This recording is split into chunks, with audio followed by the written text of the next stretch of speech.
Good things are happening in Mon Bijou's neighborhood, thanks to community leaders and one hard-working senator. Today we're in Mon Bijou at the community center, and it's been a long time coming, but I'm here with community leader Jamal. And what's your name, pretty lady? Kamaria. Kamaria, you're beautiful, all right. And she's one of the campers here. And Senator Michael Thurland, Vice President of the Legislature. We all know you, sir.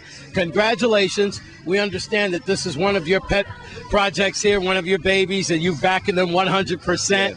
Your Chief of Staff just told us, as we're looking at some pictures now, the kids in the bouncer, and going to take a tour of the sewing machines in here in the facilities. First of all, Senator, before I get to you, let's go to the community leader, Jamal, and he can explain what this is about. You were telling me, Jamal, off camera, you've been doing this yourself for 6 years. Yeah, well, the summer camp here been going on for about 6 or 7 years. And this year we joined up with Park and Recreation. We'd like to thank Park and Recreation for their assistance. And we're just doing something for the kids, not only for the Mon Bijou community, but for all over the island. We want to be like a leader in the community, to have more communities backing things like this for the youths. All right. And sweetheart, come on up here, don't be shy. How does this make you feel for the summer, that you have a place like this to come and you could get tutored and learn crafts and skills like sewing and so forth, and then play with your friends?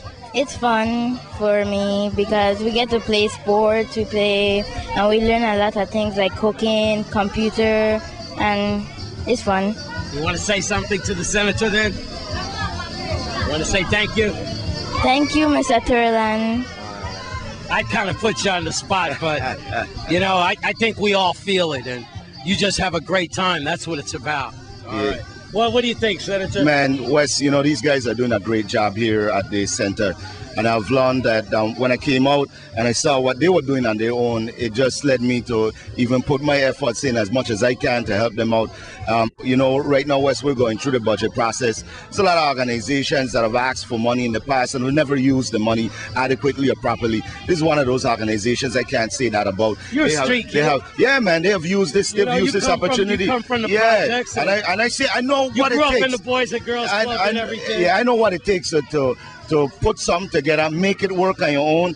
Before you ask for anything, these guys, before they ask for any assistance, they put something in place, made it work, and then said, hey, look at what we're doing. And that's where Housing and Parks and Recreation actually came out and asked to be a partner with them. Not that they went to Housing, Parks and Recreation. I think that's admirable, and I think we as a community need to come out and support these efforts. This is one of the multidisciplinary camps in the community, and that's extremely important. They're not one-sided, not a sport camp. They do so many different things here, from sewing to computer technology to offering service. And this camp was and cooking, you know, outstanding. They're gonna have some food here later on after lunch. They're gonna, with the public, and come out and buy a little something. Right now. You smell something that's cooking. We might have to go in the kitchen. So, and that's important. And Wes, you know something, the camp is not only for the children, it also helps families, because this camp is one of the few camps, Wes, that is not only affordable for working families in our community, but also one that opens before 8 o'clock, the traditional workday begins, and ends after 5 o'clock when the traditional workday ends. So that way people can come, drop off their kids in a safe environment on their way to work. So I think that's extremely important. All right. And representing the Parks and Recreation in Mon Bijou Summer Camp. Nice to meet you. Mark Davis. Mark Davis, congratulations. All you guys should be commended. Before we let y'all go, and you get in here too, sweetheart, I know you want to go back and play. Would you like to thank some more people for making this happen? I would like to thank all the people involved, Park and Recreations, the employees, the summer employees, everybody that just, you know, have the kids out here at the camp, showing the community that we can make it happen, you know, as long as we, you know, follow through, have proactive attitudes and movements. It's all good things all the way. So this is not hostile territory after all, Mon Bijou. And Grove, I don't believe that's hostile territory either, or Williams Delight.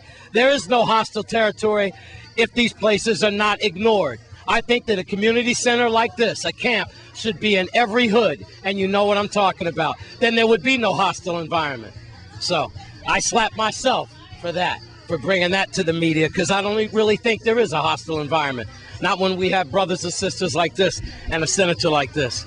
Thank you, folks. We're in Mon Bijou, and it's all about fun and festivities and arts and crafts and for our future. this beautiful person right here. I'm Wes Small in Mon Bijou for News Channel 8. It's Friday, and Bogle's here with your entertainment report. Let's take a look. Entertainment is a form of enjoyment. No matter fighting at the dance. We come to enjoy the city. Thank you very much, Jerome. Good evening to everyone. Welcome to this week's edition of the Entertainment Report.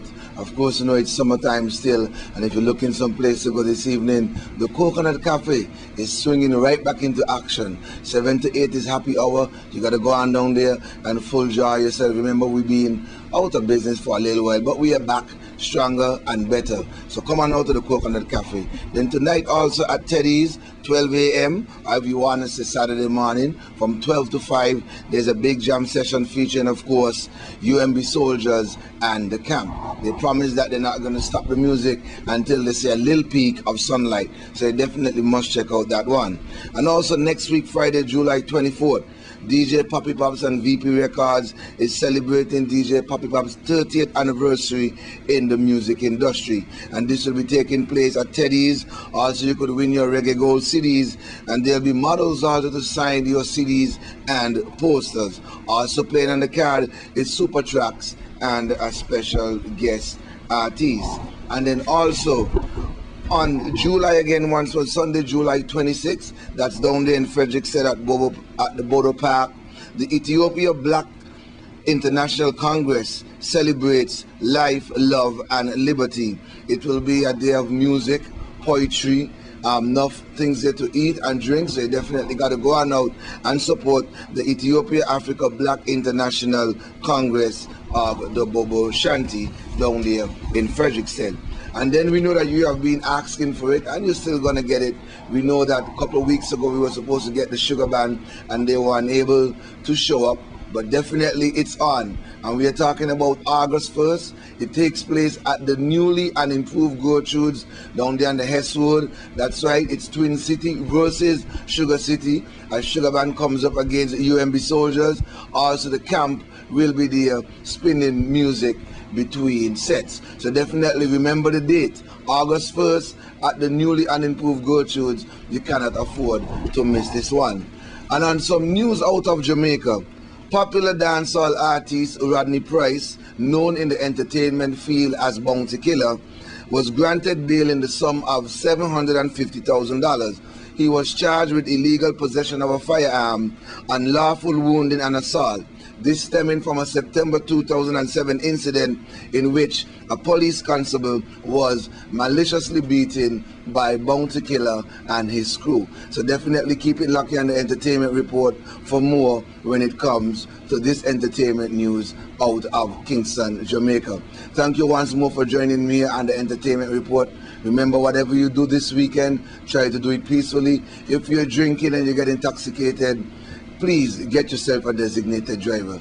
Back to you, Jerome. Thanks, Bogle. And when we come back from this break, we'll take a look at your Sports 411 update.